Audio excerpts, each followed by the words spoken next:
Hi, my name is Sarah. In my talk, I'm going to be presenting a visualization to display an overview of multiple sequences of events and attributes. The key feature of our visualization is how easy it makes spotting trends and patterns in the data. You can find more info in the links on the right. Thank you.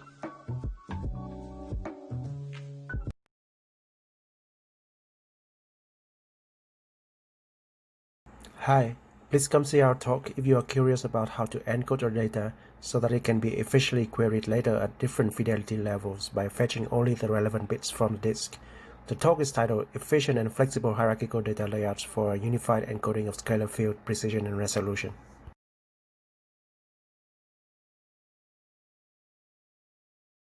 To generate a visual data story, one needs to learn a lot of techniques such as data analysis, visualization, and scripting. To lower the technique barrier, we introduce an intelligent system, Calliope, to generate visual data stories directly from an input spreadsheet in a fully automatic process. Using Calliope, a good visual data story is just a click away from us.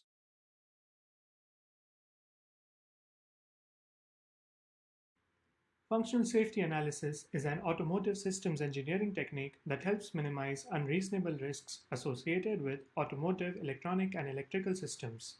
We developed a visual analysis tool, Safety Lens, to assist domain experts to perform exploratory analysis of a single project as well as comparative analysis among multiple projects.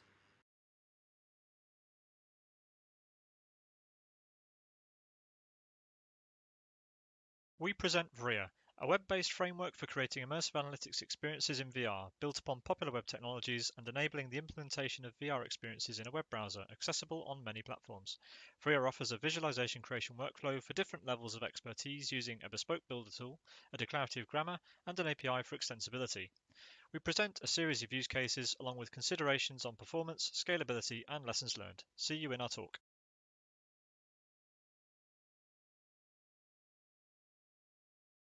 Hi, everyone. It is a work about graph visualization.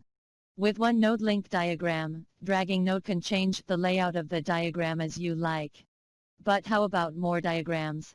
Dragging nodes can be laborious. Please come to our talk about exemplar-based layout fine-tuning for node link diagrams. We will give you our ideas.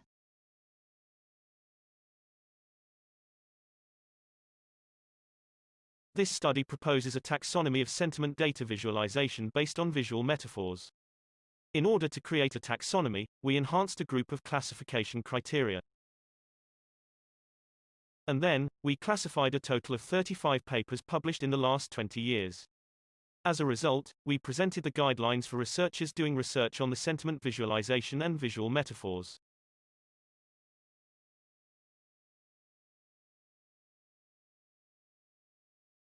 We propose a novel visual analytics system for optimizing bus networks. The system helps users first analyze bus network performance and identify problematic routes. Then, the alternative to a selected routes can be obtained in real time. By evaluating these routes with our system, the users can efficiently decide which one is the best and improve the bus network.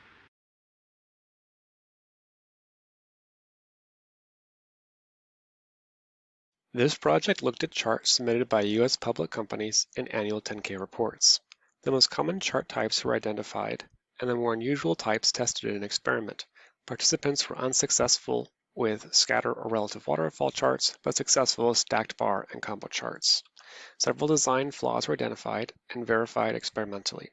Overall, the study shows the need to improve financial chart design.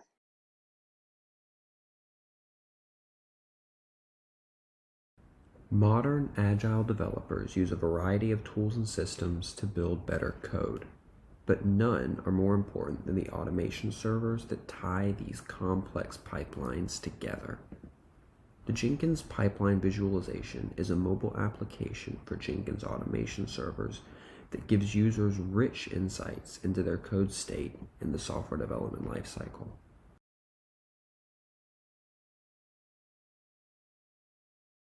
As word clouds grow bigger and words get pushed into the periphery, viewers are less able to accurately compare data font size for example, associated with each word.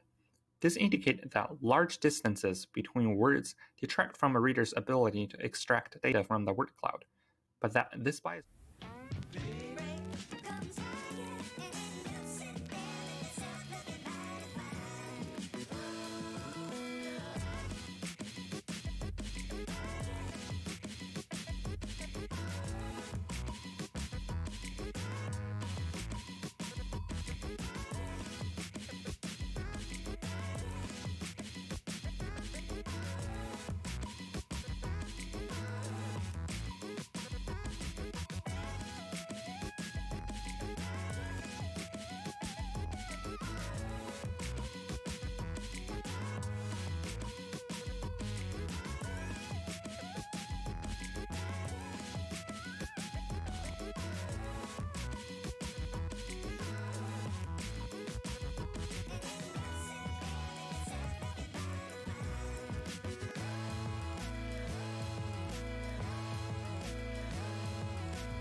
Hello, welcome. My name is Michael Behrisch. I'm an assistant professor for visual analytics at the Utrecht University. Today, I will be sharing this session on software visualizations, and we're going to see in total 6 pre-recorded talks, 3 on the topic of HPC or related to HPC, and then we're going to see 3 more general topics related to coding or performance profiling. So a little bit of the general householding for today. We're going to have a coordinated session. So all the questions that you're asking on YouTube will be also mirrored over to Discord. And I will be carefully reading the Discord channels for coming up for the Q&A questions. So we're going to have approximately 12 minutes of pre-recorded videos and then 2 to 3 minutes of Q&A. And I encourage the authors as well as the audience now to please follow up on all questions that we cannot go to on Discord. And with that, we're going to start this entire session with the paper SpotSDC revealing the salient data corruption propagation in high-performance computing systems. This is work by Zhimin Li, Harshitha, Menon, then Maljovec, Yarden, Livnat, Shusen, Liu, Kathryn, Mohror, Peer-Timo, Bremer, and Valerio Pascucci. That is just yours. Hi, my name is Zhimin Li. In this talk, I will present our work SpotSDC, which is a visualization system to help analyze a program's resiliency. This work is a collaboration between the University of Utah and Lawrence Livermore National Laboratory.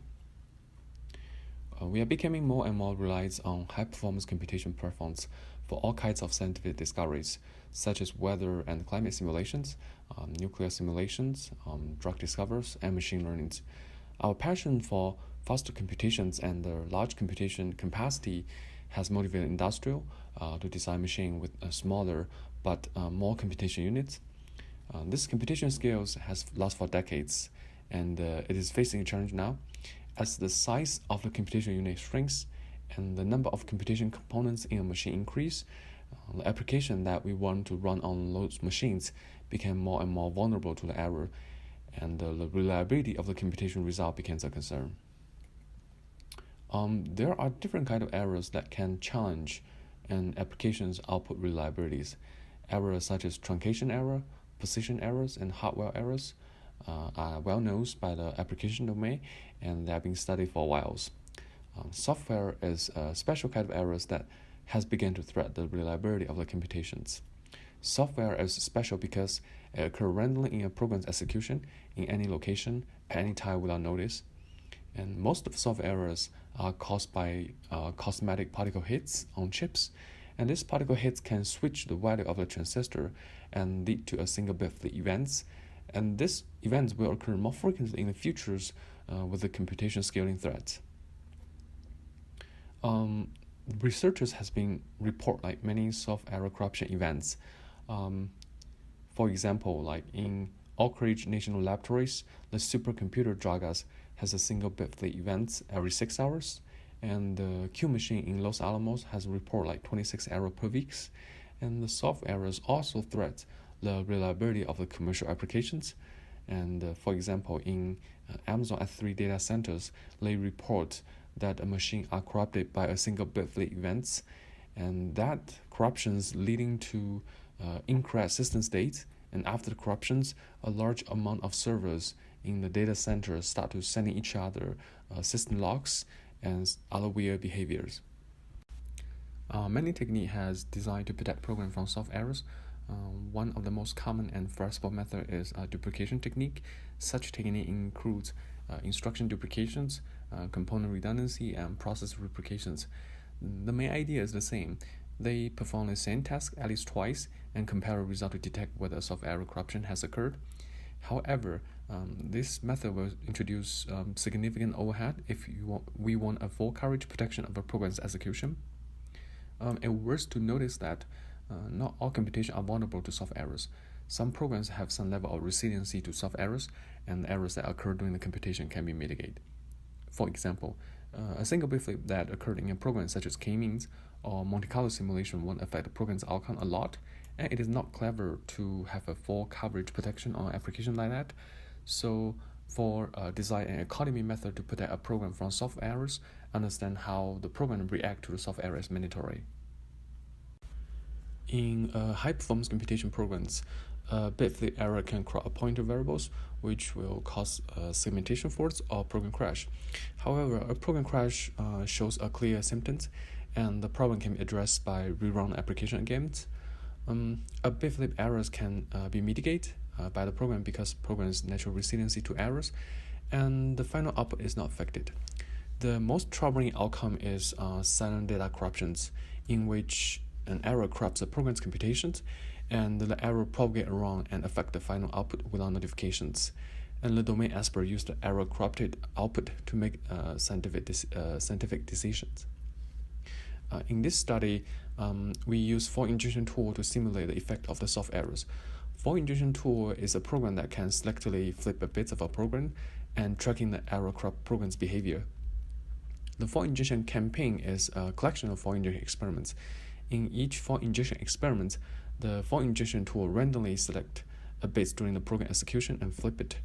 The result of a campaign is a collection of programs running log and the computation outcome. Usually, domain experts use a statistic method to analyze this log and give a high-level statistic profile of the program's resiliency. Study how error propagate around a computation will help domain experts understand why error is brought or are mitigated during computations. This insight will help domain experts answer the question of why a program component is vulnerable to soft errors and what might be the best approach to protect vulnerable components. However, there's a few visualization tools to help domain experts to track error propagations. In this work, we are tracking error propagation by monitoring the critical data variables value, and we define error by comparing the error-free run with the error-corrupted run.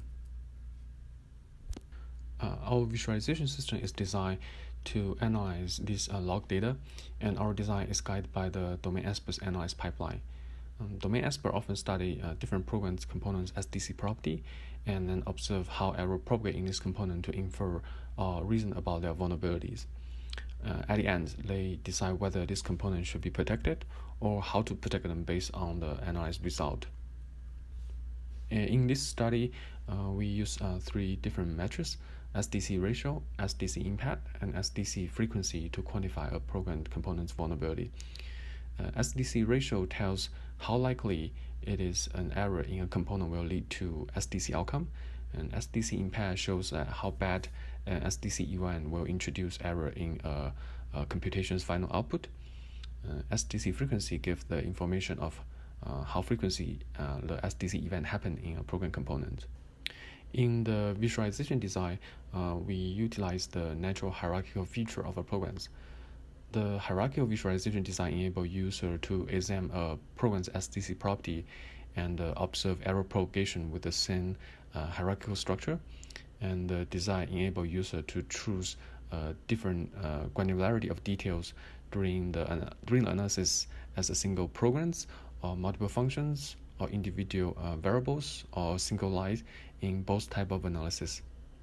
To summarize the result of the bit flip experiments, we design a bit-level visual encoding, which refers to the I340 floating-point representation format. This visual encoding enables user to study an individual bit's resiliency without loss program's overview SDC profiles. The visualization here tells us that in the conjugate gradient programs for different data variables and different lines, most of the bit flip happen in the mantissa bits, won't affect the program's output, and the majority of the silent data corruption is caused by bit flip in the exponent bits and the side bits. In the SDC property analysis and the propagation analysis, source code correlation is an important and the final step. As the domain expert finds some interesting pattern during the analysis, they need to go back to the source code to reason about a pattern and find out why an error corrupt program shows certain behaviors. The usability of the system can be demonstrated by a few use cases. One interesting resiliency feature of a program is how it reacts to the bit flip occurring at different time. Here we can use our visualization system to examine the impact of silent data corruptions over different computation iterations. From the result, we can tell that the impact of the bit flip will reduce with the increasing number of iterations. This effect indicates that the soft error will have more impact on a computation's early iterations than the later iteration. For injection campaign, randomly inject error into a program's computations. This stochastic process will introduce a problem that some program components do not have a balanced sample coverage, and the resiliency conclusion about that will be problematic. Our system enables users to optimize the data online during the analysis. In this for injection experiment with the fast Fourier transform programs, we see that line 725 does not cause any silent data corruptions in the initial data, and domain expert can make a conclusion that this line is resilient to the soft errors. However, our visualization shows that the initial data has bad sample coverage, such that only the lower mantissa bit has samples. After optimizing the data with more samples added to the components, the new data tell us that the exponent bits can lead to silent data corruptions. And with this checking and iterative data optimization operations, and our system can improve the fidelity of the analysis result. The SDC help user to check the error propagation in the case that an error explodes or the error is mitigated over time during the computations. Here we use the SpotSDC to compare the SDC cases and the mask cases in the conjugate gradient algorithm. In both cases, the errors start to explode or reduce in the same data variable alphas, which is a variable to decide the search direction and whether the search direction is orthogonal to the previous search steps. And this information indicates that alpha can decide whether the conjugate gradient will converge or diverge, and it is an important variable that domain expert need to protect from soft error or use it to detect the soft errors. With the feedback from our visualization, the majority of the SDC come from the bit flips in the side bits, exponent bits, and the higher mantissa bits. The sample from the low mantissa bit do not offer too much information about the photon analysis, but they take a large amount of sample in the for injection campaigns. And this pattern indicates that the random sampling method wastes a large amount of computation resource on useless information. And this motivates us to propose new sampling method to understand a program's resiliency. A simple optimized method can sample like 80% of the data from the exponent and side bits, and the rest of 20% from the mantissa bits. A more sophisticated method can split the sample into like 10 steps. In each sample steps, the algorithm can use binary search method to find the least significant bits that cause silent data corruptions. And after bit is found, the rest of the sample will come from the side bits and the least significant bits. We compare our two methods with the random sampling method and use the SDC ratio and SDC impact to quantify the quality of the sample data. We use the fast Fourier transform and the conjugate gradient benchmark to evaluate the performance of different sampling method and compare it with the golden ground truths. The evaluation result indicates that both the propagation sampling method have better performance compared to the random sampling method, and the A/2 sampling method is better to capture program's SDC impact in both benchmark, and the iterative method has a small SDC ratio standard deviation compared to the rest of the methods. Finally, I want to summarize the main contribution of this work. We create a visualization tool that enables HPC domain expert to analyze the resiliency of the programs. This tool provides a multi-level granularity of detail of a program's resiliency to silent data corruptions, and introduce a new guideline for sample the full injection space and provide user useful insight into how error propagate through a program's computations. Thank you.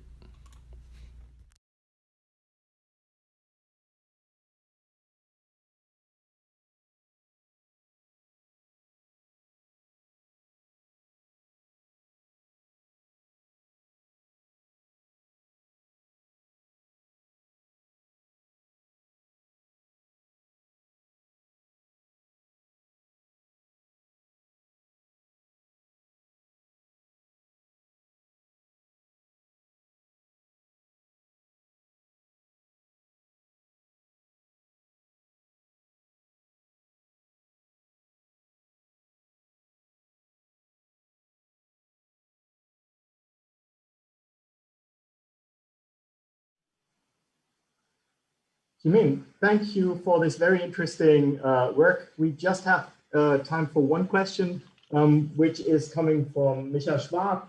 He asked in Discord, what is the desired domain user behavior in response to the visualization if it says that some parts are not resilient to the soft errors?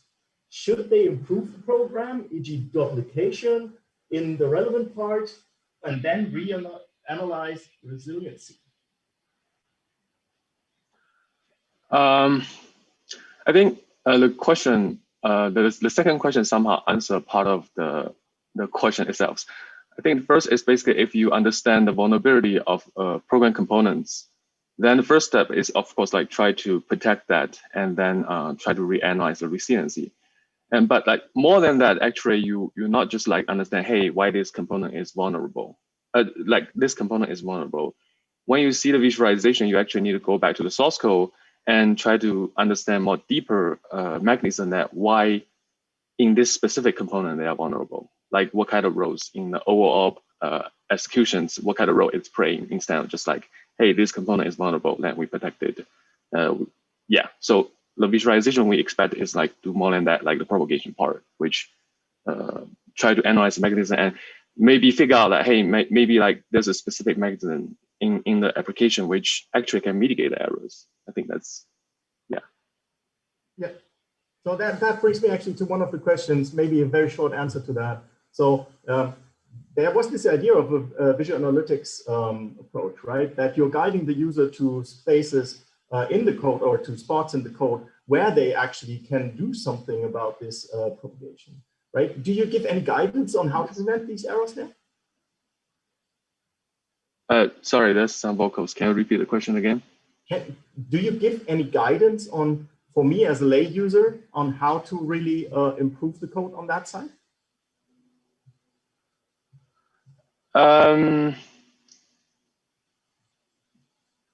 There's improve the code.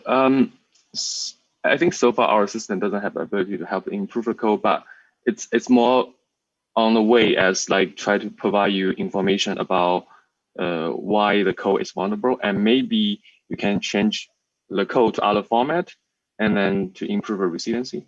But like, yeah. Okay, great. Thank you very much for this interesting work.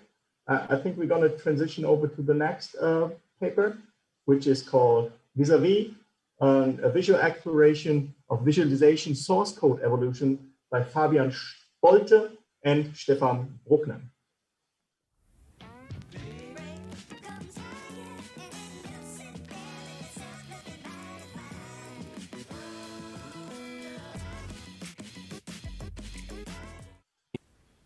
Hello everyone, my name is Fabian, I'm from the University of Bergen, and together with my supervisor Stefan Bruckner we want to present Vis-a-Vis, the visual exploration of visualization source code evolution. We visualization experts have created quite a number of representations for different kinds of fields, like medicine, biology, education or the general public. But rarely do we create visualizations for ourselves. And if we want a tool for visualization experts, we first need to understand their needs. So what is it a visualization expert does? Well, we write code and make amazing visualizations. And we have great tools to help us in that process, like VTK, ParaView, Mavis Lab, or InVivo, just to name a few. They help us to rapidly prototype visualizations, and they often do so by providing modular algorithms with predefined inputs and outputs. For example, we could have a module to import our data, filter it, choose a visualization method, and render it to an image. These modules can often be freely combined via simple drag and drop interactions, and they can be customized with predefined parameters. But what if we want to create one of these modules ourselves? Well, we are typically back to writing source code. And for that, we can use tools for software development, like an IDE, which is not optimized for visualization algorithms. And typically, they don't come with much visual support. And here we come in. With Vis-a-Vis, we want to create a visual support system for the development of visualization source code. By analyzing the common workflow of a visualization designer, we came up with 6 tasks that could benefit from additional visual support. First, there is the compilation of source code and investigation of the visual result. We have seen many tools like ShadowToy, where you can write your source code and you instantly see the visual outcome. Other tools have also adopted this principle, like Overleaf for LaTeX code or Jupyter for Python. We provide the user with an editor to write visualization source code. When an error happens, we show it in the output console. If the source code compiles, we show the visual result directly. And we can see how changing the source code over time shows new visual results in the live view. Next up is the comparison of multiple visual results. VisTrails is a great example where multiple visualization pipelines can be investigated and their results can be shown next to each other. We apply this concept by displaying all results of different visualization algorithms. With a simple mouse over, the result images can be compared. Additionally, we compute the image variance to highlight even minor changes. When we compare this to common development tools, you would have to compile your code, store the result, undo all the changes to go back to the state that you want to compare to, compile your code again, and then compare the result images. In Vis-a-Vis, you just mouse over the result image. And you can even avoid change blindness through the difference image. Next up is the task to find source code that is responsible for a visual feature or a bug. Also, we want to investigate the impact of a certain feature on the visual outcome. For that, we store the source code, visualize it in a node link diagram, and allow for its comparison. We display the source code structure for each state and thereby allow for their comparison. If 2 visualization algorithms share the same source code structure, we display their visual output next to each other. Again, we provide an overview via the visualization of source code structure, as well as a detailed representation of the differences between states on mouse over. If we are not happy with the current visualization, we can simply click on the image of a previous state. This will automatically load its source code and compile in the background. If we continue coding from there, it will trigger a branch in the version control system.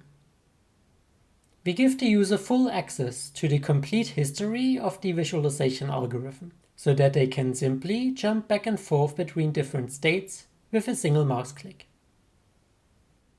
When displaying hierarchies in the form of node link diagrams, it can be difficult to identify the individual changes from one state to the next.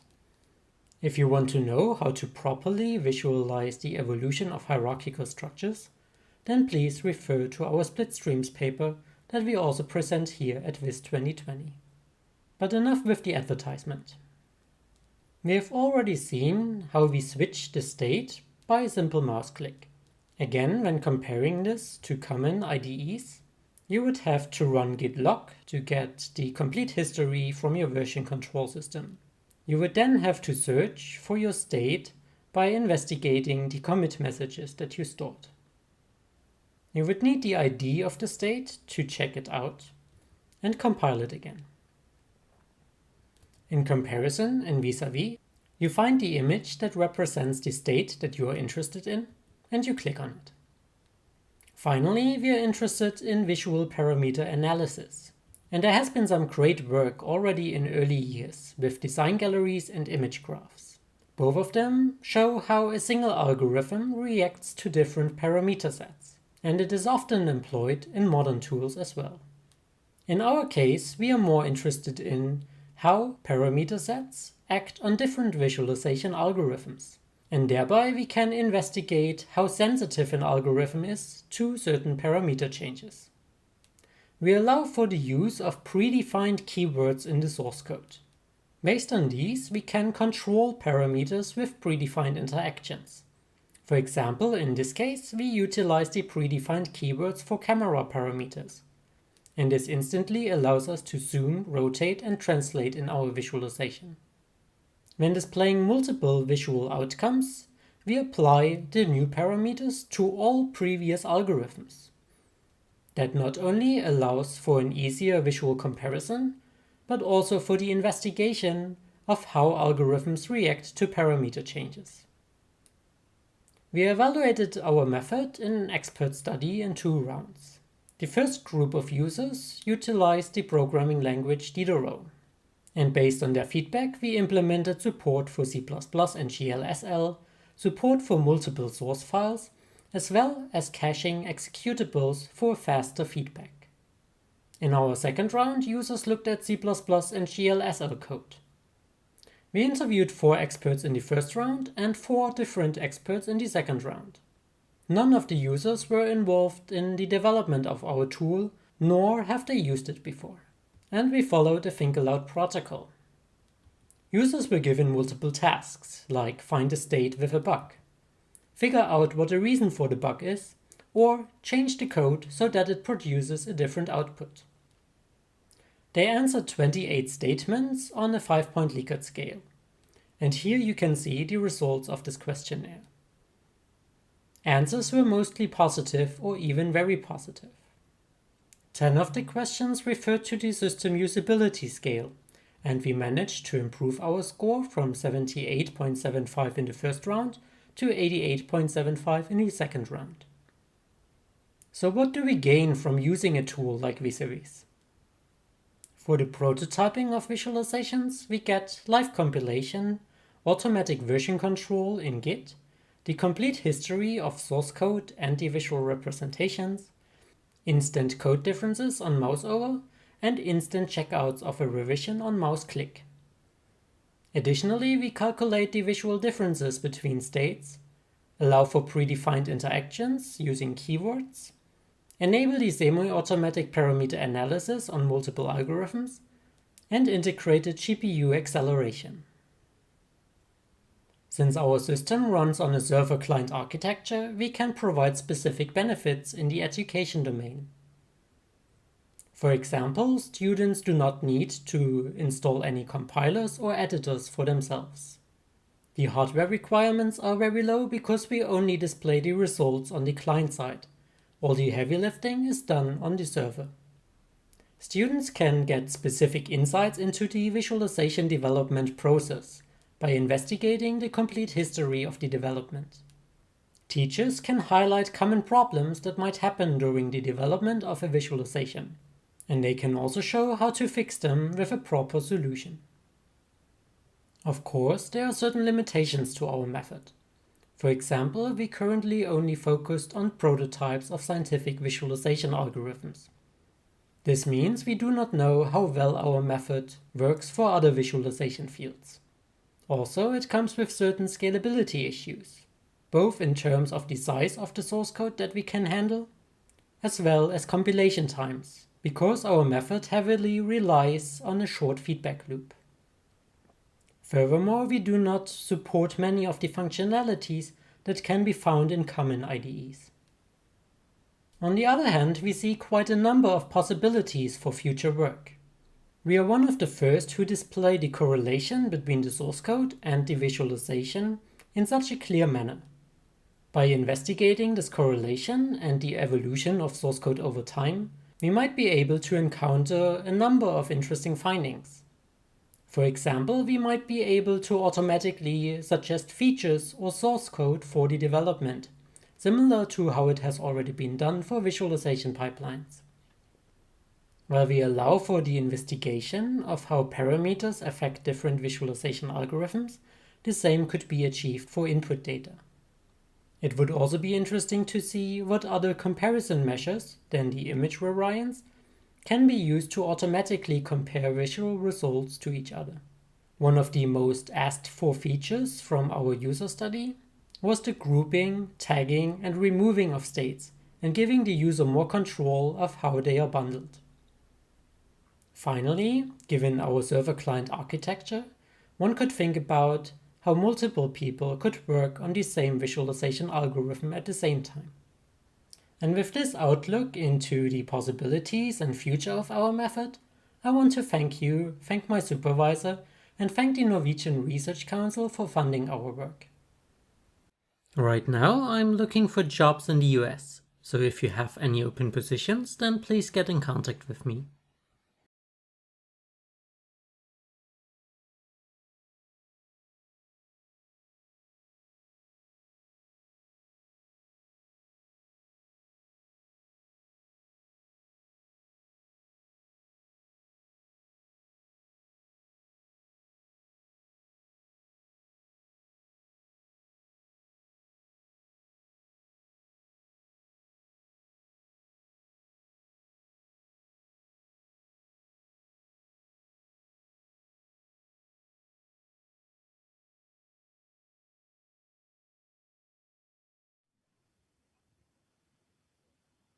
Fabian, great work. Thanks for this community effort. Really interesting work. Particularly interesting is this fluent integration of Git into the process, right? And this was something that I saw now in the question set, and also something that I wrote down, right? The question from Jan was, does it constantly do Git commits in the background, or is it the developer who has to remember to commit, or how does that work? Yes. So we basically send the source code to the server every time that the programmer stops coding, and we try to compile the code. Hello, and everyone. If it compiles, then we consider it a correct state, and then we also store it automatically and commit it to the Git repository. But this repository is only running locally, so it's not like you're pushing to something active online. Okay. But you don't have to commit yourself. Okay, great. I think that answers the question, right? Hello, everyone. Today this could also open up entire avenues for data provenance problems, right? Having a Git system in the background doing constantly commits back and forth, undoing, reverting. Actually, very cool idea. I like that. So the second question that came up was actually, would Vis-a-Vis work if the underlying rendering program is updated rather than the visualization algorithm changes? And this was a question from Alex. So this is something we have not thought about yet, but it's quite interesting to think about, because it's obvious that your software that you're running on, like your compilers, are also updating over time. So since we store the code and all the compiled programs, when you update the software in the background, you could use the same source code to compile it again and get, of course, a new visual result. So your visual results would change in that case. And we don't have any way to get insights into when this happens right now. But it's an interesting thing to think about. Cool. Yeah, thank you very much for this interesting work and good luck with the job hunt. I think there are plenty of opportunities in the US right now.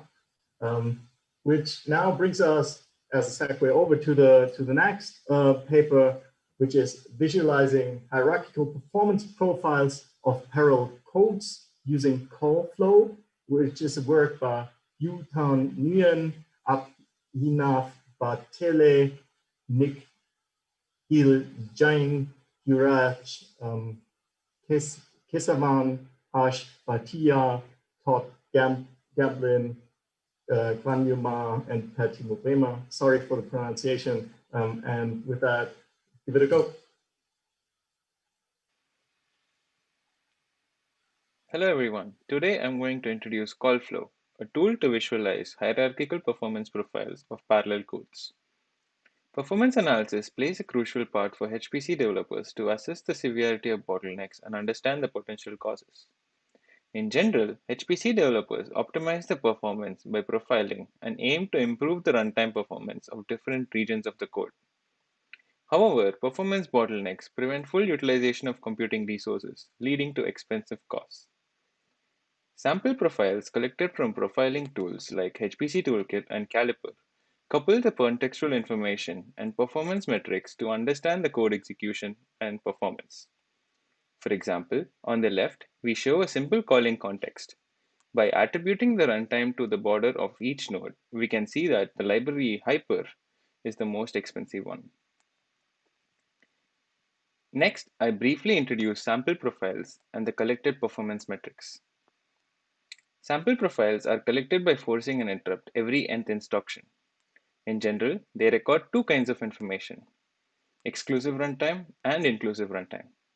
The exclusive runtime represents the time consumed by an individual call site, while the inclusive runtime represents the time consumed by a call site and its children. The collected call sites can be aggregated by their call paths to form a tree structure popularly known as calling context trees or CCTs. CCTs can be further aggregated by merging the call sites with the same function name to be call graphs. A majority of existing tools generate CCTs for the whole application, including the libraries it depends on. Typically, only a small fraction of these nodes are of interest. But however, these nodes could be buried deep inside the hierarchy, and identifying them could be time-consuming. HPC Toolkit uses an expandable tree visualization, requiring the user to toggle and expand multiple hierarchies from a top-down or a bottom-up approach. However, expandable tree layouts do not scale with the size and depth of CCTs, since users can lose context during analysis. On the other hand, several visual analytics tools have combined traditional node link layouts and visual encoding techniques to direct user towards the performance of calling context. However, visualizing using node link layouts become intractable for large-scale applications that contain hundreds to thousands of call sites. Therefore, HPC experts seek easy-to-use visualization tools to understand the profiles from large-scale codes. Through multiple discussion with domain experts, we characterize the domain problem into 4 requirements which we address in this work. For easy navigation and understanding of data, experts were interested in a high-level overview of the CCT with filtered and aggregated information. This would enable the user to identify the regions of code where most resources are spent easily. Inclusive and exclusive runtimes are crucial for identifying performance bottlenecks. Therefore, the tool must encode both information precisely. Since effective use of available resources is critical, the tool should connect the resources spent to the hardware processes to obtain a complete understanding of the workload. And finally, to enhance the exploration experience, experts expressed interest in a unified interface with an ability to resolve different types of queries while maintaining the user's context. This includes a side-by-side comparative analysis to compare how performance varies at the process level. To this end, we designed CallFlow using a novel visual encoding technique to provide interactive and scalable exploration of large-scale CCDs. We use a flow-based metaphor to visualize the flow of resources using a Sankey diagram. We present a generic notion of sample profiles called supergraphs, which provides flexible control to the user to adjust the level of detail in which he views the CCDs. Finally, our tool enables interactive exploration through focus plus context visualization techniques and supports operations such as filtering, aggregation, and splitting to explore in further detail. Instead of using a traditional top-down layout, which emphasizes the levels of hierarchy, we use the runtime as resource spent to encode the program execution. For this purpose, Sankey diagram works well to encode the control execution through resource flow.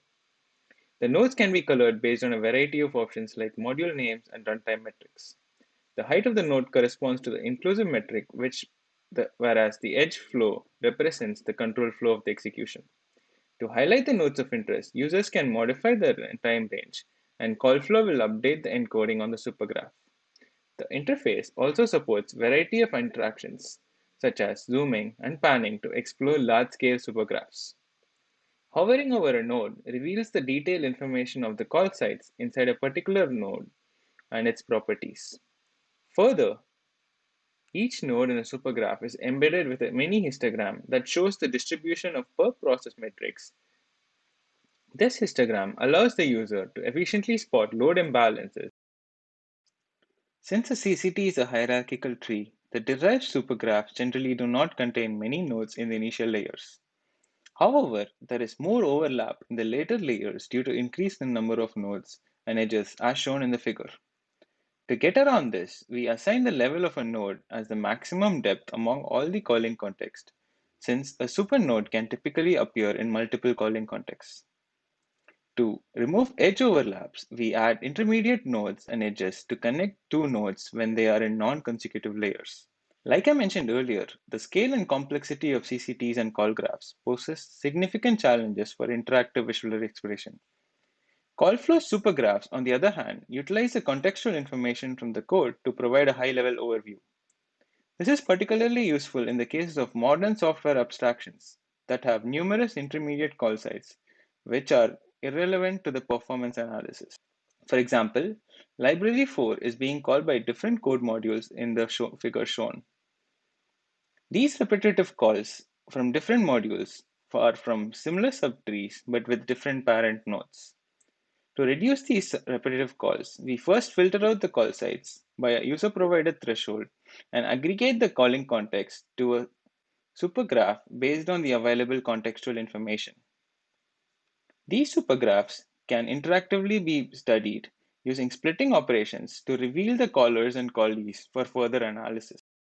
CallFlow supports two graph splitting operations that are particularly useful to dive in deeper to the aggregated calling context. We support split by supernode to reveal the entry functions and split by parent to reveal the supernode's callers.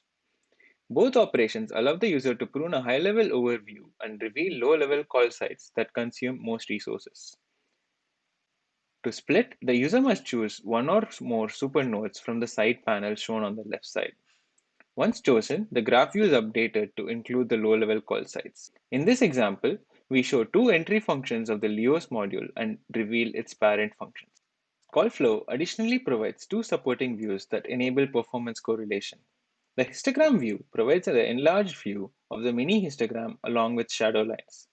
The shadow lines indicate the rank to bin mapping to assist the user explore the connection between the processes and the hardware domain. Although shadow lines can create a lot of crisscrossings, especially for large processor counts, it is a desired visualization since it indicates that code behaves normally. More visual clutter usually indicates efficient mapping to the hardware domain, while a less visual clutter denotes that certain runtimes are not well correlated to the rank IDs, implying a load imbalance as shown in the bottom figure. We also embed scatter plots to reveal the correlation between the inclusive and exclusive runtime metrics. If there is a correlation, then we expect the processing elements to form a cluster, as shown in the bottom image. The histogram view further can be used to enable side-by-side comparison to compare the runtime among processes by allowing the user to click and drag on the histogram using a brush. Graph view into two halves, revealing two supergraphs for the selected and non-selected bins respectively. Now, we showcase CallFlow's usefulness for performance analysis using Lulesh in two configurations. Lulesh is a proxy application used for modeling performance for large hydrodynamic simulations. First experiment is a traditional MPI run, where a single MPI rank is placed on each process. And the second experiment is run with over-decomposition, where multiple MPI ranks are placed on each process. In general, over-decomposition enables communication among the processes and improves the performance. Same results can be observed in our case as well. Comparing the heights of the supernodes, we realize that application performance has improved with over-decomposition with an improvement of 44%. Next, comparing the histograms, we notice that the per-process distributions of all supernodes are skewed more in the case of over-decomposition, conveying load imbalance exists due to inefficiency in communication. These two inferences would have been difficult to reduce with traditional CCT visualizations, since the modules like libpsm and AMPI contain hundreds of call sites. We further investigate this phenomena by clicking on the Lulesh supernode to reveal the corresponding histogram view. We can immediately spot that few processes are overworking with 170 seconds in the rightmost pins. The performance of heavy MPI ranks can then be clearly distinguished from the other set of MPI ranks using the side-by-side overview after performing the brushing interaction. To counter the imbalance, we enable dynamic load balancing to distribute the workload. The final MPI distribution for Lulesh module is well distributed between 44 seconds to 79 seconds after dynamic load imbalancing. Using CallFlow, we were not only able to identify the bottlenecks, but also decide on strategies to improve the performance. Finally, to conclude, CallFlow helps users identify performance bottlenecks in the code effectively, leading to potential optimizations and improved overall throughput of applications. Catering specifically to the target data, CallFlow customizes and enhances the layout of Sankey diagram and uses multiple linked views to provide a holistic exploration of CCTs. Through a set of operations in the underlying call graph, CallFlow provides both high-level and system-oriented overview of CCTs, as well as enable the ability to drill down the detailed information, making large-scale CCTs accessible and explorable. CallFlow has been developed in collaboration with domain experts and is publicly available under the MIT license on GitHub. Please feel free to clone the repository and try it out. Thank you.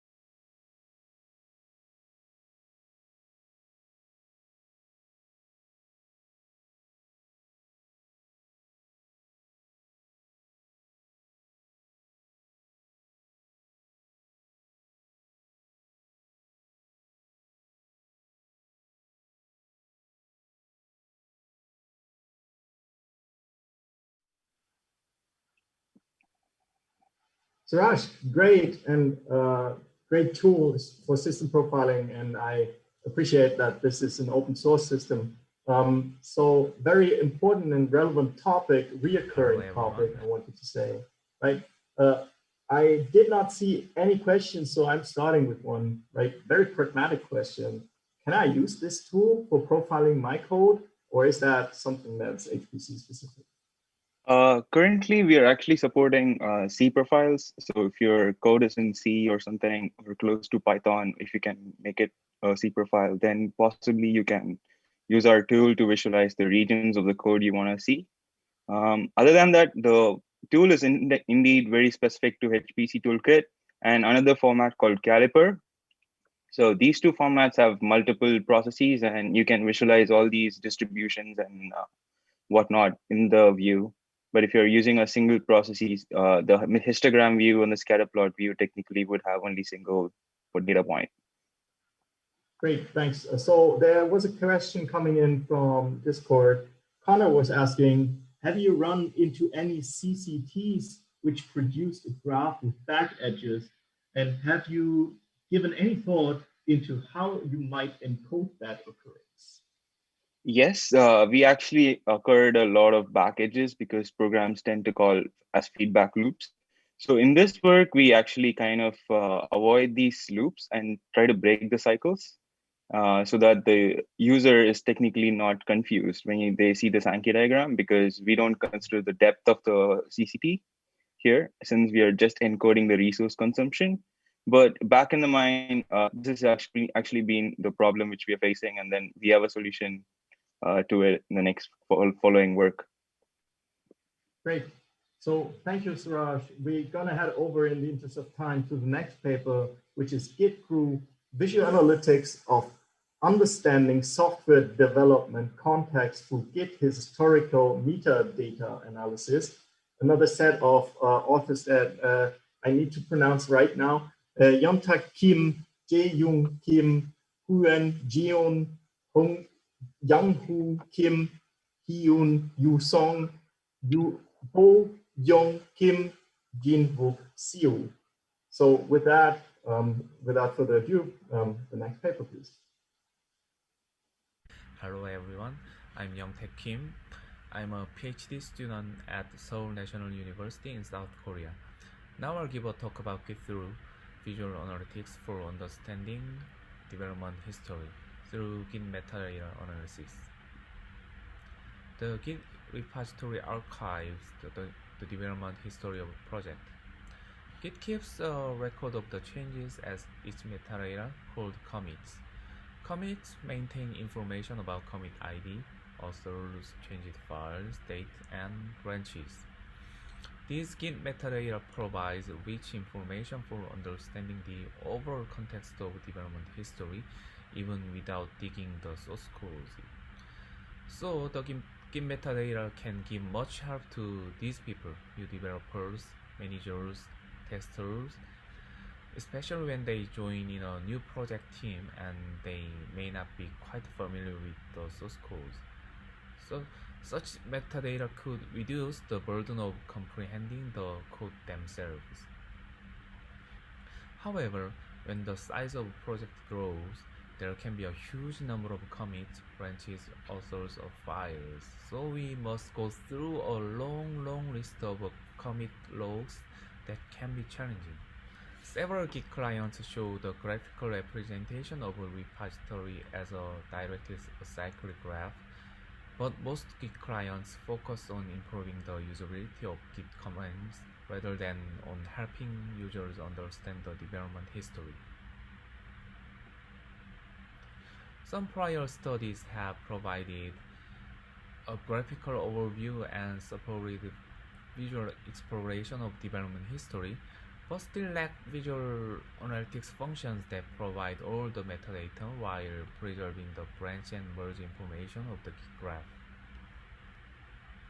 To construct tasks and requirements, we extracted analytics questions from literature review, and then we interviewed software engineers such as developers and project leaders, so we could confirm that the questions reflected real-world problems.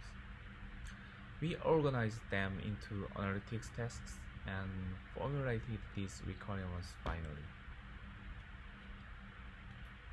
Based on these requirements, we proposed the Git Through system. Here you can see the Git Through running for an example project Realm Java, which has over 20,000 commits.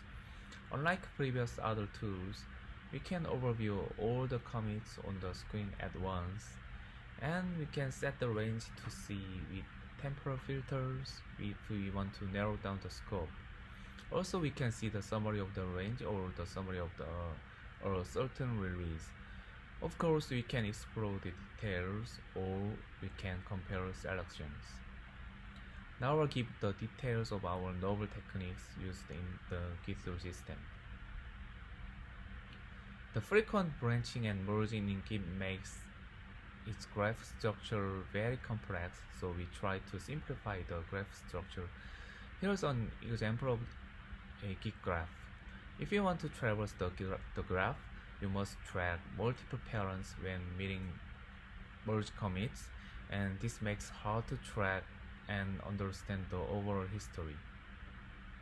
So first, we propose the stem reconstruction. Simply speaking, the stem only maintains first parents of the branch and removes all other non-first parent links. After stem reconstruction, we can traverse the graph by tracking only one straight line and do not have to traverse all the parents. Of course, after stem reconstruction, we lose the non-first parent related information and we cannot track them. Some part of this problem can be solved by next technique CSM. Second, we proposed context-preserving squash merge CSM. In Git, we can say that a merge commit is considered as the result or destination of its merged commits. So we hide all the merged commits of a merge commit on the graph. In this figure, the circle with black border is a merge commit and we call it CSM base, and opaque those with dashed borders are merged commits. We call them CSM sources. Applying CSM, we hide CSM sources on the graph. Then we would lose the information of CSM sources, so compensating the loss, we melt the context of CSM sources into CSM base by squashing the trade information into the CSM base. Here's the result of applying CSM.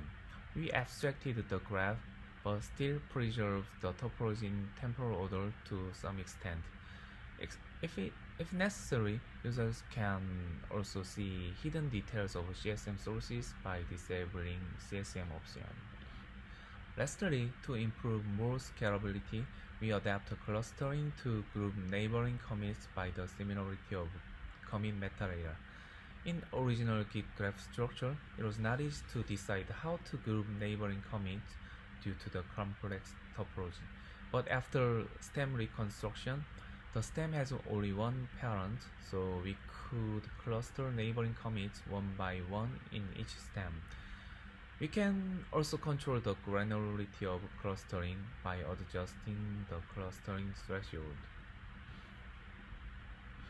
As a result of these all the techniques, we could reduce the number of stems and commits, as you can see.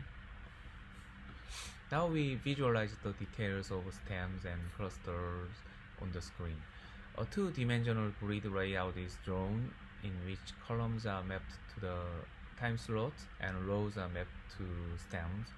Then each commit is filled in a cell in temporal order. Adjacent commits in the same cluster are grouped into a block orange dashed box. Afterwards, the block is squeezed into a single column. In the figure B, a vertical centered box is drawn for each block, where the height of the box is the number of commits in the block. Then an outline is drawn to enclose the blocks in a cluster, along with the number of commits included in the bottom right corner. We relocated stems for optimizing vertical space efficiency in the figure C.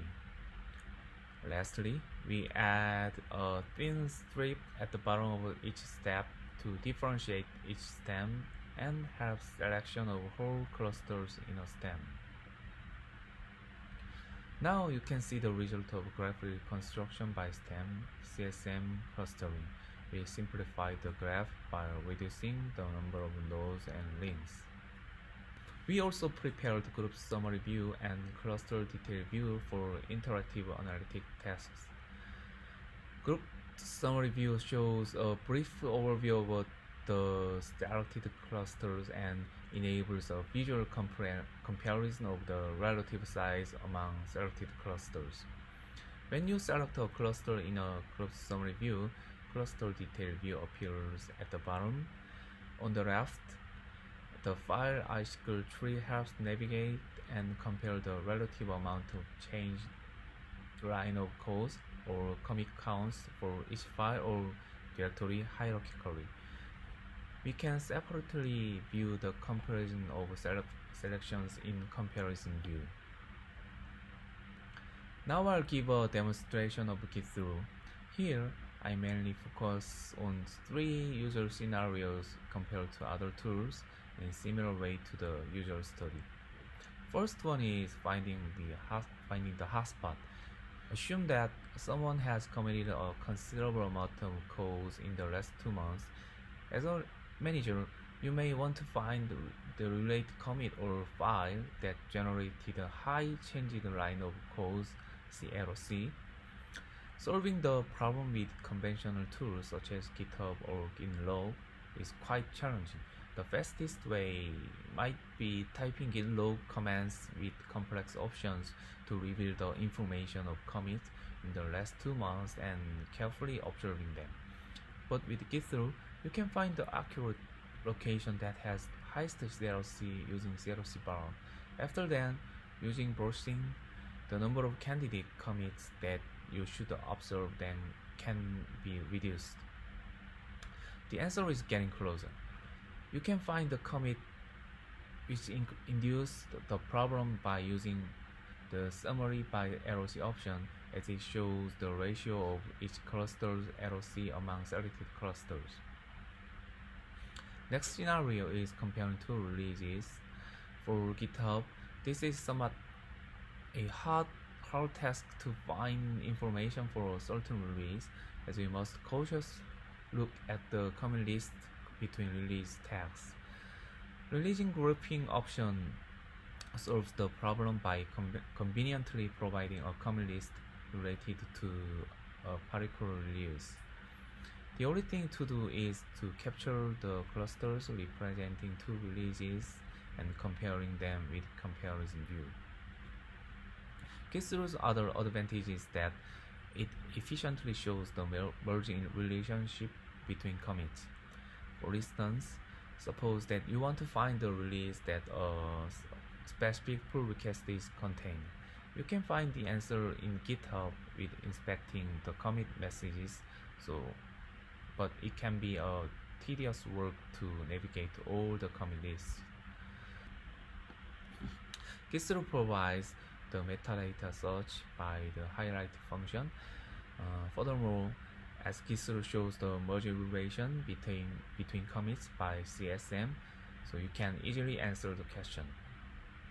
For detailed use cases, please refer evaluation section. Here's discussion. We have room for improvements of clustering methods because lightweight baseline methods are selected as a proof of concept in this paper, and the extension of the metadata will enable more extensive and in-depth analysis. For instance, the data of issue tracking system, continuous integration, or test-related system will provide more context of development history. Also, during the interviews, some experts suggested analysis of multiple repositories simultaneously. Some of current software architecture, such as multi-tier or microservice architecture, often goes with multiple repository, so there can be more issues about scalability and synchronization between multiple repositories. Here's a conclusion. We presented Git Through as an interactive visual analytics system for the Git metadata to help users explore and understand the context of development history.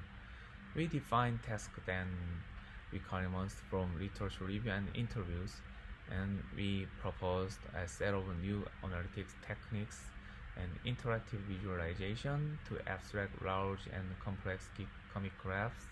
Also, we evaluated this Git Through system with domain experts using real-world in-house datasets. Okay, this is the end of my presentation. You can reach our implementation and demonstration through github.com/gitthrough/githrough. If you think you like it, please start us. Thank you for listening.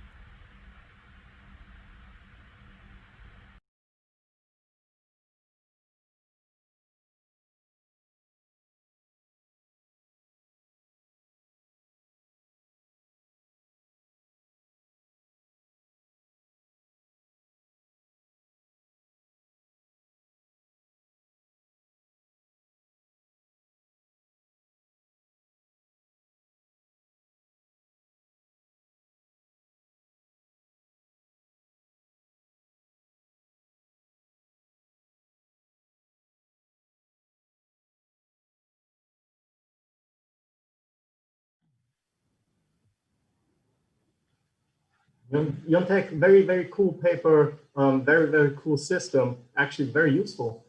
It got a lot of applause on Discord. Hello, and everyone. Here, Sean already had a question. How does this technique or tool scale? If I have a Git history with hundreds or thousands of files and commits, could it run through this pipeline?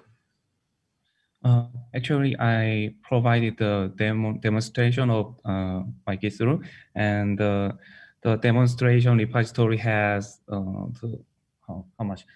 20,000 commits actually. So currently, maybe the maximization count of commit will be like that, 2,000 or 3,000 commit. But after we try to apply the server and client model, it will be better. Currently, it is only for front-end system. So then 20,000 commit will be max. Sounds good. So for the rest of the question, in the interest of time, I would defer you over to the Discord channel. Thank you very much.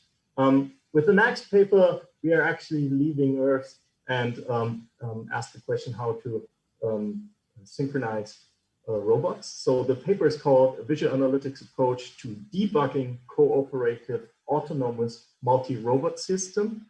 The presenter is Sandra Bay, Federico Rossi, Joshua van der Hoek, Scott Davidoff, and Kwan-Liu.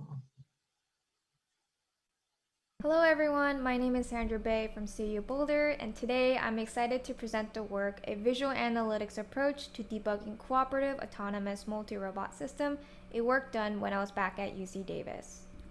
Multi-robot systems consist of 2 or more autonomous robots that coordinate and share information in order to perform tasks cooperatively. This cooperation enables robots to perform highly complex tasks, making them applicable even for space exploration missions. And here, we see examples of proposed and deployed systems coming from NASA JPL as shown on the screen. But these robots are susceptible to different types of faults that lead to unexpected behavior, like a task being repeatedly performed by several robots. And operators face this challenge of debugging the source of these unexpected behavior. Unexpected behavior stems from the technical challenges of multi-robot systems. First, robots have a goal that they want to collectively accomplish. To achieve this goal, each robot independently schedules which robot should perform a given task and when through distributed scheduling. But this may result as a faulty plan that operators would need to detect, resulting to the question of how can we help operators make sense of and validate the robot's scheduling decisions. And this introduces the second challenge. When each robot is independently planning their task, they refer to something called their worldview, which is each robot's belief about its own state and the presumed state of other robots. And these worldviews may not be synchronized due to an array of factors like communication failure, leading to the second question of how can we help operators visually debug out-of-sync worldviews. When answering these 2 questions, roboticists typically use more of a text-based approach like the 2 pictures down below. And we found that similar approaches have been developed to debug multi-robot systems with methods like log file analysis and distributed watch points. But in contrast to these methods, Mosaic Viewer is an interactive system with 2 components that are laid side by side, with the main view on the left and differential worldview comparison on the right. these views go hand in hand with the main view focusing on addressing R1, while DWC focusing on addressing R2. And now I'll explain how we came about with the system by starting with the main view. First, I'll provide some more background on how scheduling works. Every robot has a set of tasks it must accomplish within its time horizon. In this case, 2 robots must perform task A. These tasks are often broken up into subtasks which have inter-task dependency such that they must be accomplished in sequence. But a key advantage of multi-robot systems is that robots can cooperate, and they're able to relocate their tasks to other robots for assistance. However, task relocation adds more complexity, especially when debugging. Here, we now have 4 robots, and we can see that robot 2 and 4 managed to accomplish task A by themselves, while the rest started to relocate their tasks. But when we introduce an additional task like task B, which is broken up into its own subset of tasks, without proper visual cues, it becomes even more difficult to discern what is happening and who is doing what. Now, I'll discuss how Mosaic Viewer helps address this challenge. Making sense of the robot schedule is ultimately a 2-part task. It's first asking if the tasks are simply accomplished, which is a high-level overview, and then it's asking who's doing what, which is seeking for the low-level details. So Mosaic Viewer focuses on providing the flexibility of switching perspectives from this high-level overview to the low-level details with the task abstraction and timeline visualization. And I'll explain these views with a real analysis example. Task abstraction provides a high-level overview of the system's performance with glyphs. Here, we have 10 robots with 2 types of tasks they can accomplish, navigation and science. We represent navigation tasks with squares and science tasks with triangles. Glyphs are only filled in if a robot has managed to accomplish that particular task. And through this, we're able to quickly observe that Robot 3 is the only robot that accomplished its 3 science tasks, while Robot 5 has only accomplished 2, which is an unexpected behavior that an operator will want to debug. However, this task abstraction does not tell which robot has completed which subtask or even when it was accomplished. To that end, operators can use the timeline, which shows each robot's activities as horizontal bars in seconds. In the timeline, we can highlight a robot's task and its subtasks and provide detail on demand. For example, when highlighting Robot 5's science task, we can see that Robot 5 relocated its second science task to Robot 4 for assistance. But we still face this question as to why Robot 5 did not finish its third science task after relocating it to Robot 4. To answer that question, we can use the views from the top half of the main view. In the middle, we can see a graph where each node represents a robot and the edges represent their communication link. After the second science task, Robot 4 is expected to send data to the base station denoted as ST. From the graph, the shortest path from Robot 4 to the base station is either through Robot 8 or Robot 1. However, Robot 4 has a weak communication link to both robots and is unable to relay the data, and this provides the insight as to why Robot 5 failed to accomplish its third science task. We discussed how the main view can help address R1, and now I'll explain how DWC can help address R2. But before explaining the visual encodings of DWC, I want to revisit this concept of a worldview. Exactly what is a worldview and why is it important? First, this picture sets the basis of what a worldview is. We can see 2 people pointing at a number on the ground, and depending on their perspective, one sees the number 6, while the other sees the number 9. And as you can imagine, when you're collaboratively working with someone, you want to make sure everyone's on the same page, or otherwise accidents like this can occur. And this is exactly what each robot in a multi-robot system must do. We want to ensure that these robots have the same worldview at all times because each robot independently computes the scheduling decision for all robots using its worldview. But if these worldviews fall out of sync, this results in uncoordinated decisions that may lead to faulty plans. And because a robot's worldview consists of multiple attributes, we first looked at existing work that focuses on multivariate visual comparison. These selected work compute pairwise differences through various means. But we found that these do not meet the needs of our problem because when comparing worldviews, it's important to specify to whom we're comparing to.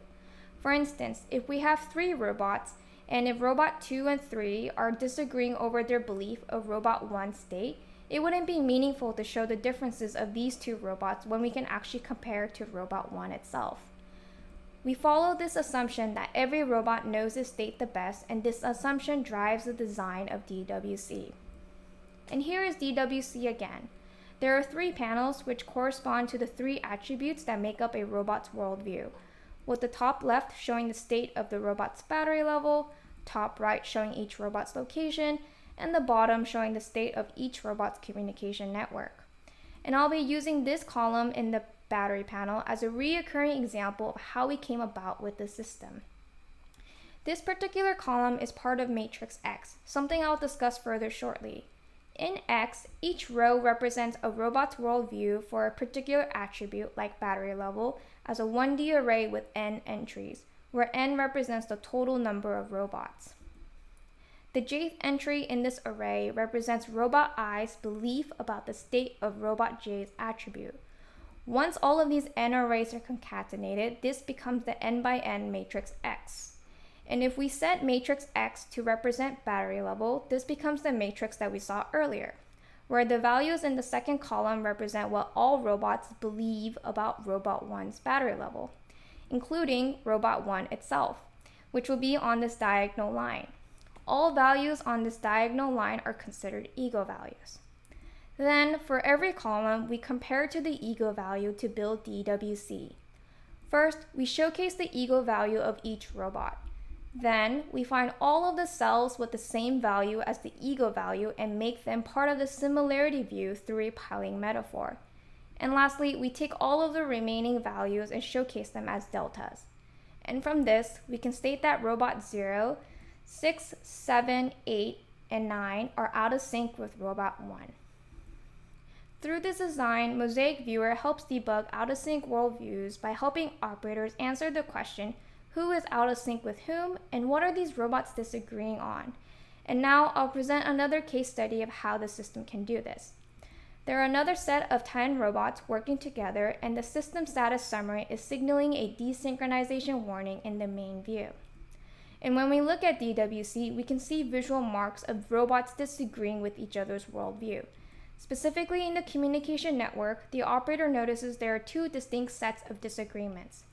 In set 1, robots 0, 6, 7, 8 base station are out of sync with robots 1 through 5, and conversely, robots 1 through 5 are out of sync with robots 7 and 8 in the second set on the right.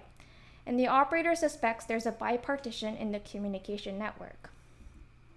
To confirm why this is occurring with the other linked views of the system, the operator highlights 0, 6, 7, 8, and base station. When rows in the communication network are highlighted, the immediate edges of the selected robots are highlighted in pink in the graph, while the opacity of the other edges are lowered. And this allows the operator to notice there are 2 distinct clusters in the graph as well. All of the highlighted robots are placed at the left-hand side, while the rest are placed at the right-hand side of the graph. And when we inspect the 2 clusters more closely, the operator sees that there are weak communication bandwidths between the 2 clusters due to their physical distance. As such, robots will not be able to send data across the network and update each other's worldview, confirming the hypothesis of a bipartition. Now, I'll discuss how we evaluated Mosaic Viewer. We conducted a qualitative user study with 12 roboticists at NASA JPL, where they were asked to explore the state of a multi-robot system with respect to 2 tasks as shown on the screen. For each of these tasks, users were given 3 scenarios. Now, we'll report the results from the user study. However, for the sake of time, I will only be discussing one of our 4 findings. With the 2 components of our system, Mosaic Viewer focuses more explicitly on explaining what the autonomy has decided. However, P6 provides a representative quote indicating that expert operators wanted even more detail than what the system provided in order to verify the sanity of the autonomy's decision. This was a particularly interesting finding because we hypothesized that providing the how was enough. But 10 out of 12 users similarly expressed this interest of wanting to know more of the why throughout the user study. From this, we gained the insight that Mosaic Viewer helps operators debug unexpected behavior, but it's limited in the sense that it can only provide a perspective as to what or how the autonomy has made their decision and not necessarily why.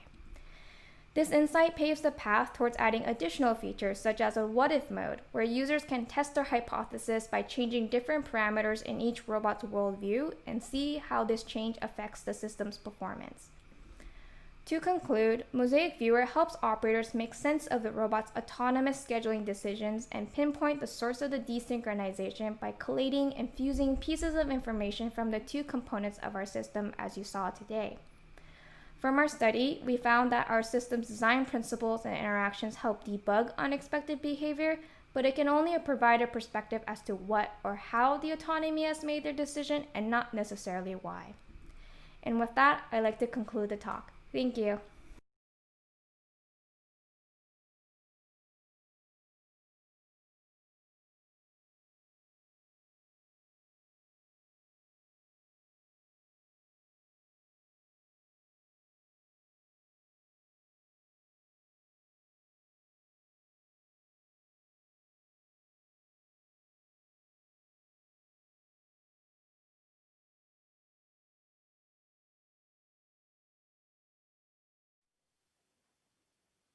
Sandra, great talk. I really enjoyed it. There were two questions actually popping up in Discord. The one is, how do you encode the perception of one robot on another's attribute? So that's a great question, and that is actually used, that can be answered by utilizing the DWC, which was the second module that we saw in the presentation, where we essentially presented the ego value, which is what the perception of the robot has on itself. And then anything that you see in terms of the deltas or the similarity view is what shows what the other robots think compared to that ego value. Okay, great. So maybe a short answer to the second question, please. So Gantt charts are one of the typical visualizations to display tasks for multiple workers with dependencies on tasks being finished. Is there a specific reason why Gantt charts might not be applicable in this scenario? Actually, that is further discussed in our paper, so I encourage the audience members to take a look at the paper for further discussion. But one quick answer is that we actually do utilize the properties of the Gantt chart, but we actually try to incorporate more of an abstraction to help streamline the decision-making process for the operator. Great, thank you for this answer. Thank you for this wonderful work. And with that, we are going over to our last paper for today, which is CCNAV, Understanding Compiler Optimizations in Binary Code. The authors here are Zhimin Li, Pascal Ashwenden, Adam Koonen, Matthew Legendre, and Kathryn Isaacs. Hello everyone, I am Zhimin Li from University of Arizona, presenting our work on CCNAV, a visual analytic system that enables application developers to understand compiler optimizations in binary code. The demand for high-performance computing is growing every year. HPC is used for many applications such as healthcare, energy, climate science, etc. Program developers spend significant time on optimizing and tuning these applications. Even a small increase in efficiency can mean more science computed. Application developers determine what optimizations were made by the compiler, whether they were effective, and what can be done to encourage it further. It is an iterative process where they modify the program compilation and analyze the resulting code. However, understanding the compiler optimizations in the program is very challenging. There are multiple compilers which report different information and make different changes to the program. On top of that, there are multiple compilation options which have varying effects on the resulting code and is difficult to predict beforehand. In addition, there are multiple optimizations, some of them having conflicting objectives. Real-life analysis involves large binaries with billions of instructions and thousands of lines of source code. Understanding what the compiler did to the code is very time-consuming and labor-intensive. Users need to navigate through thousands of lines of source code and correlate it to binary code to identify and understand optimizations. Analysts typically view the disassembly, which is a human-readable form of binary code, along with source code using a text editor, switching between views to orient themselves. As they are able to correlate with source, they annotate the disassembly with source code concepts, along with evidence of optimization. Understanding compiler optimizations requires understanding the binary code. Here is a demonstration of a typical analysis session, where an analyst is looking at a line of source code and correlating it with a filtered version of the disassembly. They may also generate a control flow graph, sometimes filtered locally to the point of interest. Even with debugging tools that show both source and disassembled code, analysts struggle to orient themselves in even moderately sized programs. More information from the program can be retrieved using the debug information, such as mappings between source code and disassembly, whether a function was inlined, etc. The quality of debug data is dependent on the compiler and is often incomplete or incorrect, especially in the presence of heavy optimization. For instance, a majority of source code lines do not have any mapping to the binary code. Experts must combine the automated assistance with their awareness of compiler limitations and domain knowledge to perform the analysis. We present CCNAP, a visual analytics system which combines automated analysis with visual interfaces to support analysis of binary code. Since our analysts employed multiple strategies in navigating code, we support a highly linked multi-view system that integrates various artifacts. It enables users to navigate and filter large binary code and supports the most used forms of annotations. Towards the end, we will also reflect on our design process, particularly the immersive elements, and on the transferability of design studies from our experience of conducting the follow-on study from a previous similar study and program analysis. Let's look at compilers and artifacts in more detail before learning about CCNAP. Compilers transform the source code of a program into a machine interpretable format known as executable or binary code. The binary can be translated into human readable instructions known as disassembly. The disassembly contains the memory address of the instruction followed by the instruction itself. Let's look at common artifacts used during analysis. A control flow graph is a directed graph that represents all possible execution paths a program can take. Nodes in the graph contain consecutive instructions, while edges represent jumps to non-consecutive addresses. Another common artifact is call graph, where the functions are node and the edges are calls between them. Now let's look at some common optimizations, starting with vectorization. Vectorization translates repeated operations to take advantage of parallel features of the computation unit instead of performing them in sequence. Function inlining removes the overhead of a function call by replacing it with the body of the called function. Since the inline functions themselves can inline other functions, it is useful to think of it as a hierarchy. Loop unrolling removes the overhead of checking loop bounds by placing several iterations of loop bodies sequentially before performing the jump. Compilation is not a direct translation. While the compiler must always generate correct code, it may produce a variety of compiled code using various heuristics. The ultimate goal of our collaborators is to determine a combination of compiler choice, compiler flags, and source code changes that will achieve improved performance. Now we move to the task analysis. The target audience of our project are application experts or program analysis experts with experience reviewing disassembly. We conducted a task analysis through bi-weekly meetings, interviews, and immersive activities for a period of 18+ months, with a team consisting of visualization experts, HPC application expert, and program analysis expert. We present a hierarchical task analysis, full details of which can be found in the paper. Our collaborators performed two major tasks. The task of understanding binary code and the task of understanding optimizations went hand in hand. Although the goal of the experts was to identify and assess optimizations, this goal frequently required matching source code with binary code, identifying structures such as functions and loop in the code, and annotating relations between the source and binary code. These tasks were difficult in their own right and required support in our visual system. Hence, we separate these into its own top-level task. The task of understanding optimizations includes the task of finding areas of interest, identifying optimizations such as function inlining, vectorization, or loop unrolling, assessing these optimizations, comparing code, and annotating optimizations. Here we can see the timeline of tasks appearing in our meetings and on-site immersive study.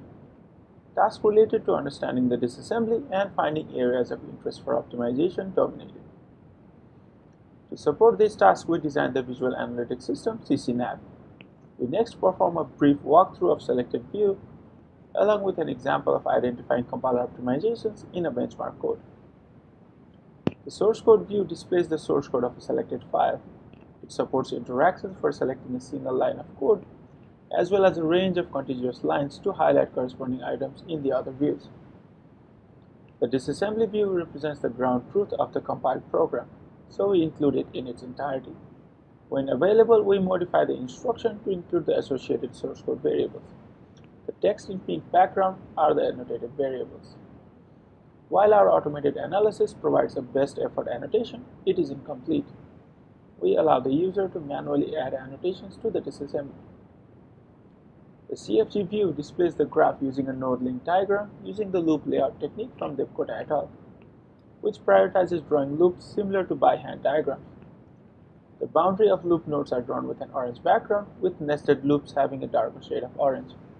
The graph is filtered locally around the nodes of interest.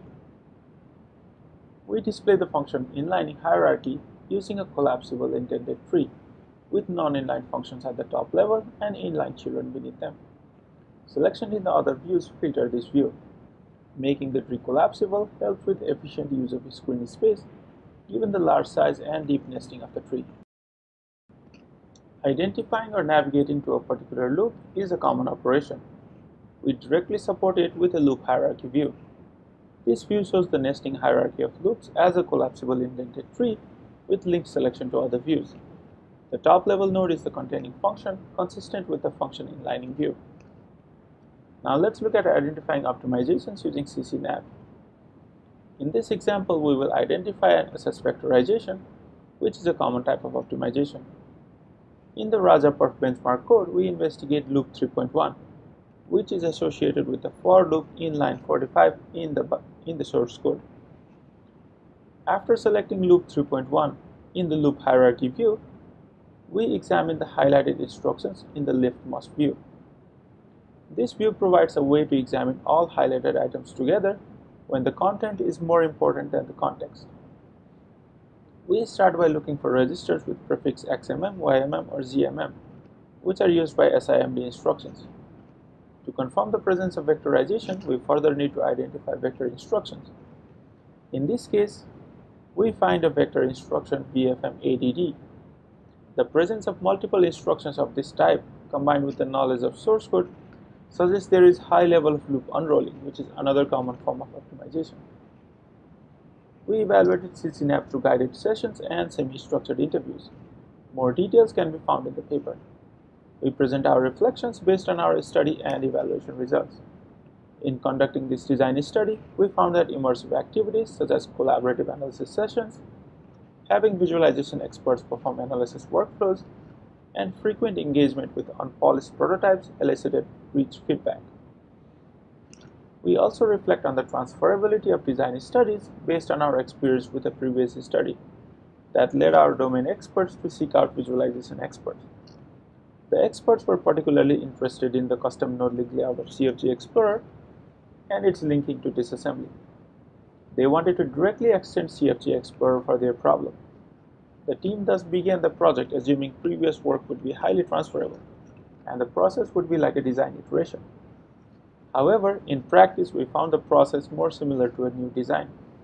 While two of the main data types, CFG and disassembly, were the same between the two projects, the goals and tasks of our users differed enough that we started the design anew. Despite our initial assumptions, we avoided premature design commitment by restarting our task analysis and questioning our design choices frequently. For instance, our experts' workflow description emphasized the correspondence between source code and disassembly early on. We thus questioned the assumption to include the CFG and omitted it from our first prototype. However, when we tried analyzing a program with the experts, the value of the CFG became clear. The experts struggled to understand and recall how the disassembly related to loops. This discovery led us to add the CFG view. Following this early design discovery, we continued to question our designs as the project evolved and, with a careful task analysis, retained transferable elements. In conclusion, CCNAV supports tasks common to identifying and understanding compiler optimizations in binary code. With this, I have reached the end of my presentation. I would like to thank our collaborators from Lawrence Livermore National Laboratory. Thank you, and I'm open.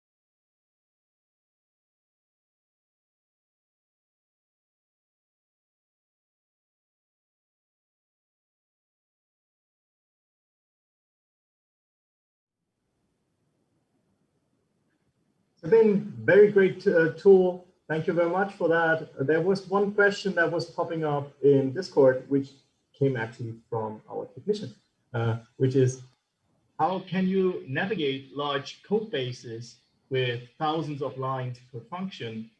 Could you extend the tool to inspect the changes between individual passes, like for example in LLVM, and also trace piece of code across the whole optimization pipeline? Then there's the third question in that. I don't know whether you can remember it, but I will repeat then. Would it be possible to highlight spill or fill code and register pressure? Thanks for the question, Micah. So CCNAV, we tested it on like the benchmark programs, like the Raza Perf programs that is part of the LLNL benchmark code, and it can handle around on the order of hundreds of lines of source code currently, but we could extend it to more number of lines of source code by applying more filtering options and collapsing of the source code in the source code view itself, because all the analysis that needs to be done, for example, the mapping between the source code to the disassembly, is handled by another tool called opt parser, which can be run beforehand for these cases where you want to pre-calculate all the mappings between the source and the binary code and pre-calculate all the structures such as loops and functions. And to answer the second question, can we extend the tool to inspect the changes between individual passes? So this is one of the future work that we have in the paper, that is like to be able to compare between different compilations. So that was like one of the most frequently requested future work that we would like to tackle. And also currently the tool works with binary code, and it is obtained through the executable. So like for tracing the piece of code across the whole optimization pipeline, I don't understand like the trace by like tracing the executable itself, like the execution of instructions, or are we talking about like following the piece of code? We can handle it in the Discord later. And for the final question, would it be possible to highlight spill or fill code and register pressure?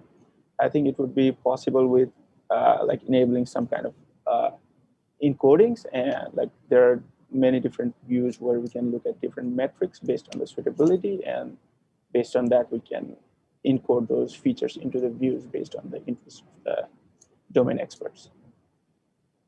Great, thank you for this for these answers. I'd like to applaud another great work from the group in Arizona.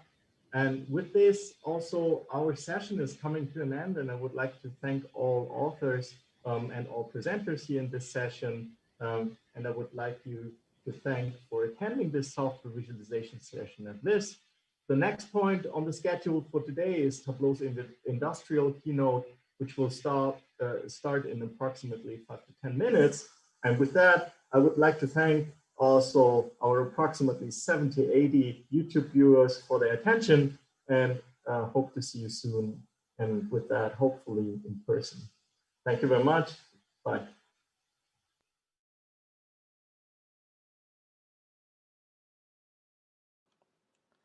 In this study, we designed PassVisa to fully analyze the passing dynamics.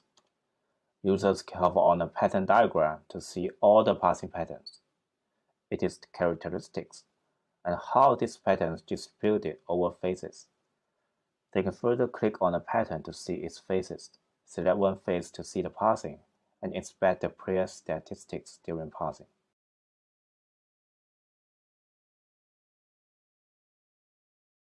We present 3 external labeling concepts that allow a user to browse through point sets without the need of zooming in and out. In the first method, labels are distributed on multiple pages. The next method arranges the labels in a single row that can be continuously slid along the bottom side of the map. In our third method, labels are distributed on stacks, which a user can independently browse through.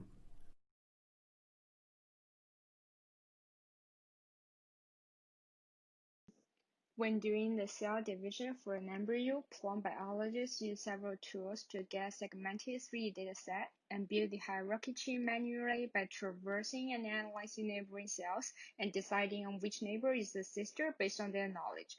In this poster, we present an interactive system for biologists to help with analyzing the development of plant embryo.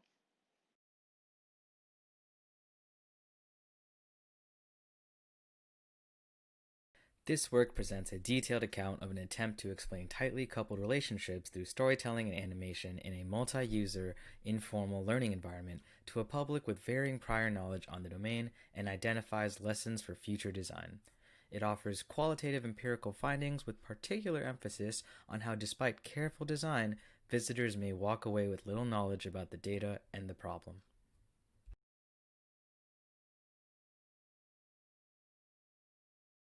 We present the visualizations for the Red Sea AD simulation ensemble available on the Vis-a-Vis Contest 2020 website to analyze the commonalities and differences in the AD features observed across the ensemble members. Specifically, we demonstrate the applications of statistical visualization techniques in the context of volume rendering, Morse complexes, and isocontours to gain insight into the potential AD positions and their spatial uncertainty for the ensemble.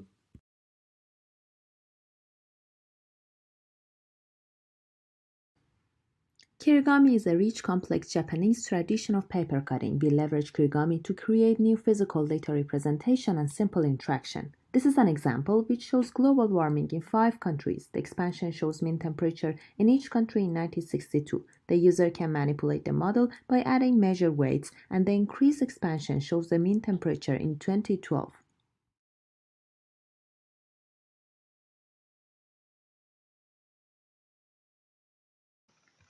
This paper explores the efficacy of using narratives as a medium of explaining the causality in causal networks. Now, towards this end, we provide you a glimpse of CauseWorks, a causality visualization system for generating narratives given a set of interventions and objectives for a causal model. And we further validate CauseWorks through interviews with experts. Please read our paper to know more. Thank you.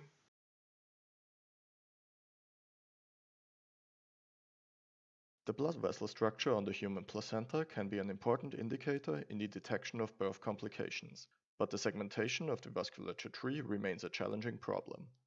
In our work, we show how MRI visualizations in immersive virtual reality can help medical practitioners to identify blood vessels without the need for a contrast agent.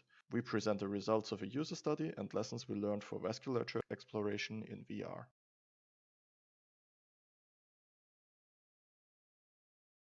Hello, we are presenting deep volumetric ambient occlusion, a novel technique for deep learning-based ambient occlusion in volume rendering. In our talk, we're going to discuss 3 things. First of all, volume-to-volume learning in general. Second, how you would combine unstructured information with 3D CNNs. And lastly, what you can take away from our work for volume learning in general. See you there.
we present an investigation into design judgment in Data-Vis practice. Our findings show how different types of judgments influence design decision-making. Our findings also show that judgments occur in complex and layered ways while designers move through their process. We discuss implications for future research and pedagogy. Tableau helps you see the stories in your data. It's designed to help you be smarter, so you can make better decisions faster. With Tableau, you can keep on asking questions in the data until you discover the root cause. Share your analysis securely. Your entire organization can access these interactive dashboards from any browser or mobile device to find their own answers. Tableau. Answer questions at the speed of thought.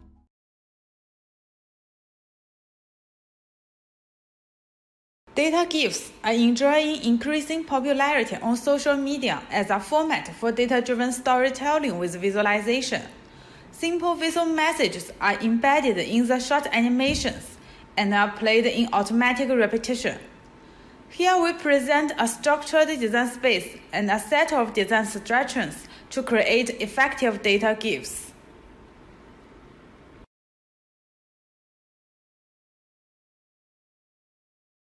It takes a large amount of time to load all the point data for many distant point clouds in a virtual and augmented reality space.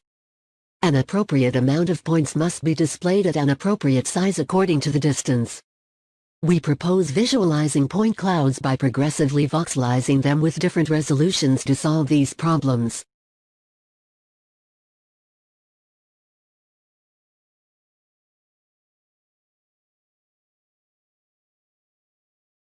We conducted semi-structured interviews with 20 Data-Vis practitioners to investigate how they understand chart junk and the factors that influence how they use it in their design work. Our findings suggest a number of themes about each topic. We highlight the personal and situated nature of how practitioners understand and make use of concepts, and argue for more practice-led research within Viz.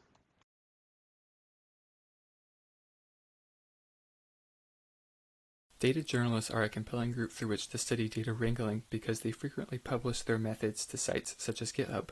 In Table Scraps, we perform a qualitative study of their codes and computational notebooks to better understand the needs and pain points of journalists while data wrangling. From this data, we produce 2 taxonomies of computational journalism and a framework for multi-table data wrangling, and demonstrate these contributions through 2 case studies.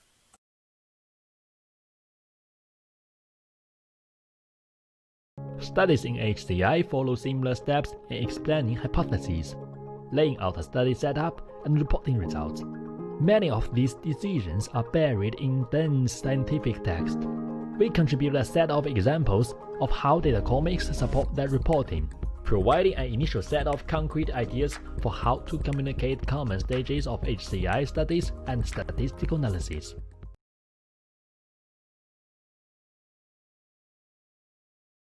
Choroplast maps are popular. However, we have better encodings for numeric values. Check out the prism map. Worry about occlusion and perspective distortion? Let's go immersive. Want to have both of them? We present tilt map, a novel interaction technique for transitioning from a choroplast map to a prism map to a bar chart to overcome the limitations of each. Believe me, tilt map opens up many research possibilities.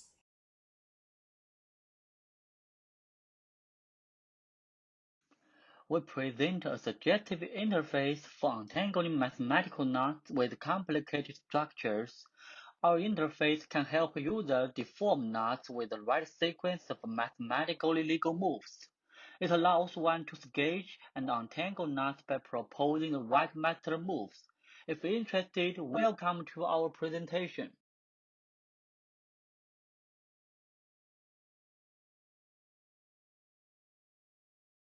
Typically, black hole visualization takes a lot of compute time, but we achieve a quite faithful reproduction at